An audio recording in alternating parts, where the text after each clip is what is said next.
पवित्र गंगा नदी रे गाधेले पाप धोई होई न थाए, केवल शरीर धोई होई थाए। पाप शरीर नुहे मन करि थाए। तेणु निज मन को परिवर्तन करंतु, पाप आपे आपे धोई होई जिवो। कोइला को जेते क्षीर रे धोइले मध्य तार रंग परिवर्तन हुए नहीं।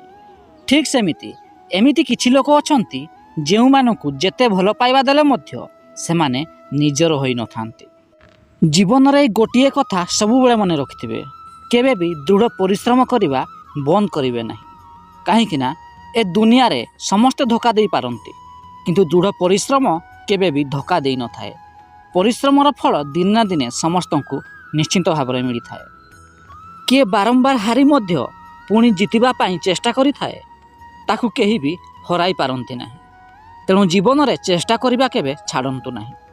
सबुदिन एमिति वीडियो देखिया पाई आम चैनल को लाइक, शेयर एवं सब्सक्राइब करंतु।